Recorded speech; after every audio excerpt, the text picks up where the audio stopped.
Hey everybody, welcome back to the channel. I'm Sean with the Sports Card Teachers. Just me today. We are going to be trying to go on camera, both of us, a little more. Actually, we haven't really done it where both of us are on camera at all. So we're going to try and do that. RBC and myself are going to try to be on here more regularly starting in March. We just really want to do that. We think we have some good ideas and hopefully can really build this community. So anyway, today I'm going to share my second card show, our second card show, how we did, how much we sold, what we noticed from the show, give you any kind of tips or hints if you're looking to maybe sell at a card show. Is it worth it to you? Hopefully this video will provide you some value in that. So let's get into it.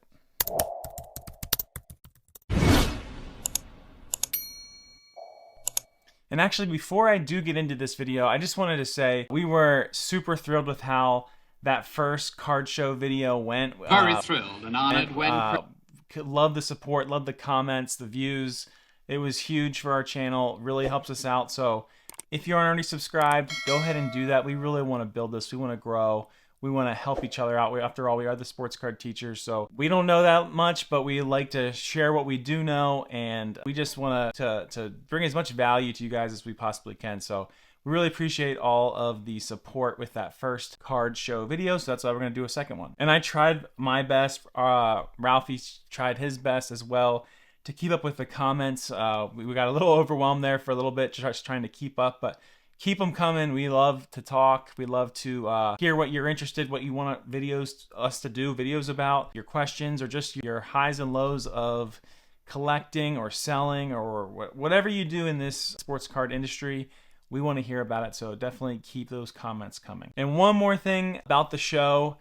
I guess myself specifically, I'm a YouTube person. This is something that I love to do. Hello, YouTube.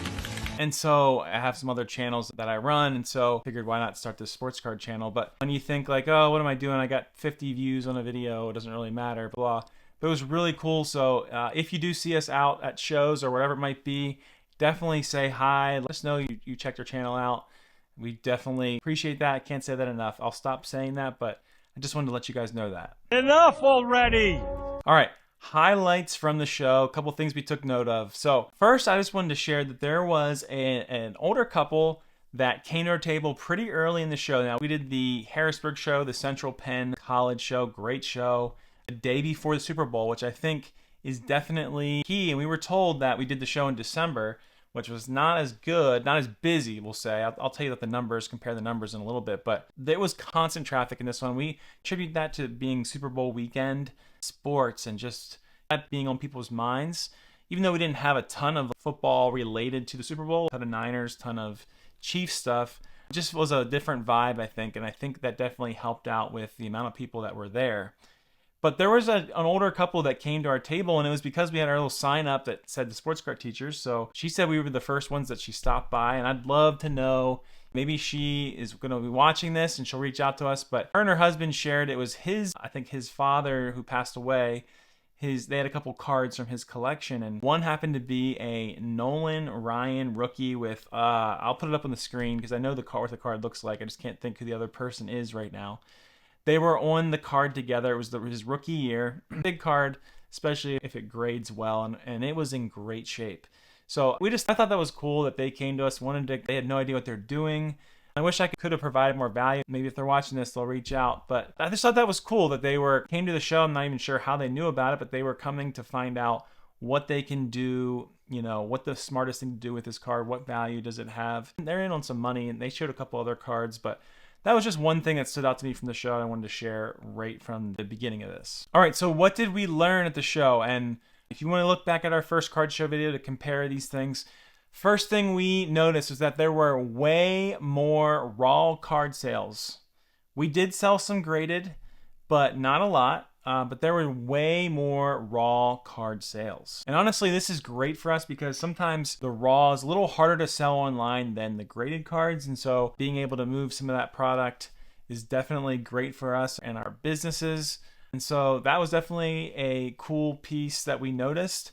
I'm not sure what that exactly means. I don't know if that means where the industry's going, but definitely more raw card sales than the graded card sales. Although I would say that when I did sell a graded card, it was probably for higher money. So I sold more higher end graded than I would say higher end raw.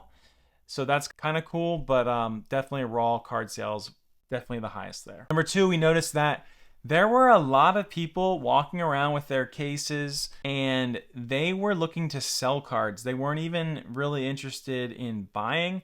They were just walking around, hey, do you buy, do you trade, blah, which we're kind of, I don't know, it seems a little weird, but I guess I get it.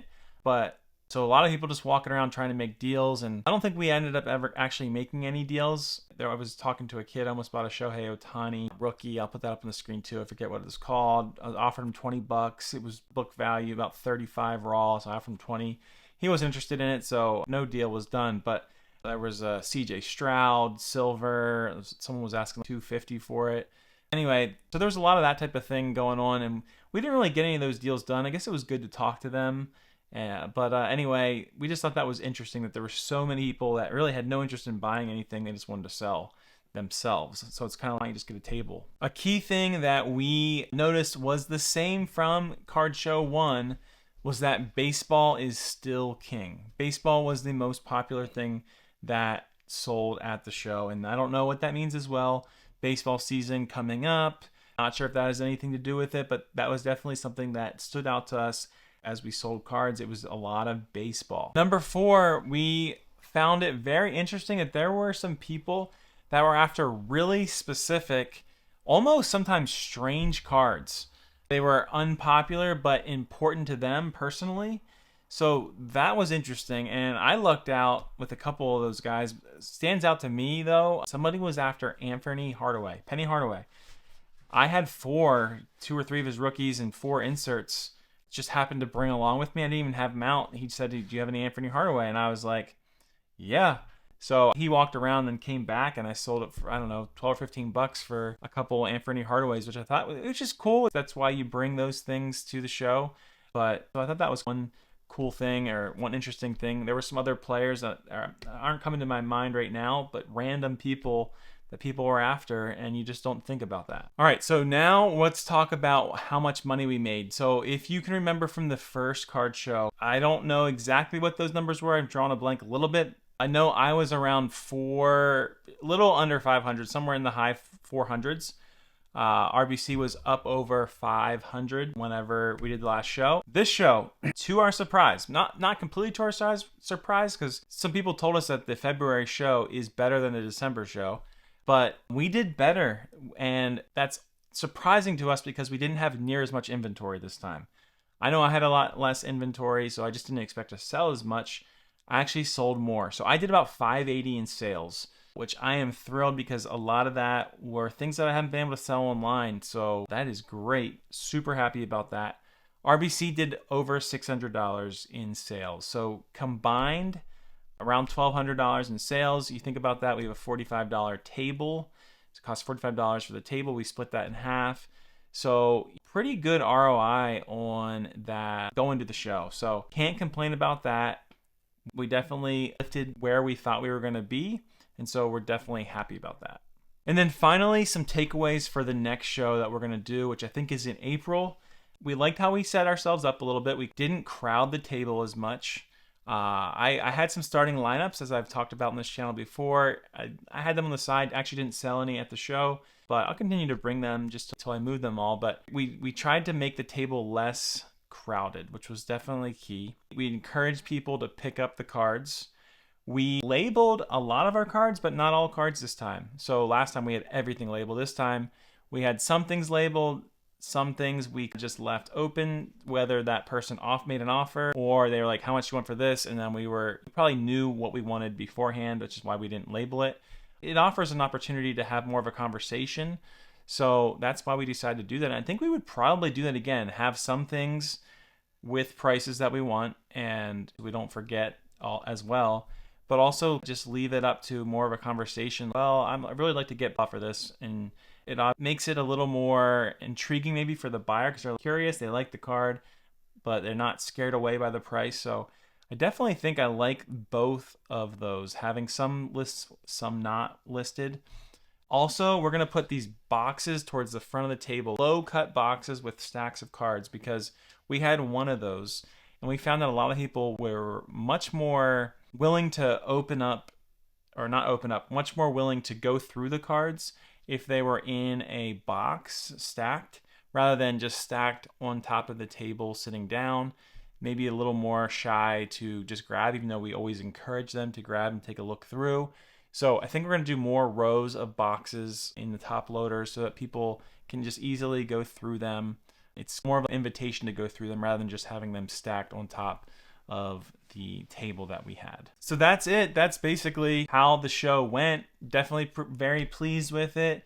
Next show's in April. I'll put that date up on the screen. I can't think of it right now. In case you're in the Harrisburg, Pennsylvania area. We talked about it. We think maybe we want to try another show somewhere else. So if you got any good suggestions for where we could go for a show in the Pennsylvania area or surrounding states, definitely let us know. We would be interested in maybe trying those shows. We think we like the one-day things. I don't know that we're really into all weekend at a mall or those types of things. The 5-hour shows are, I think, are the sweet spot and something that we're probably going to try to stick with.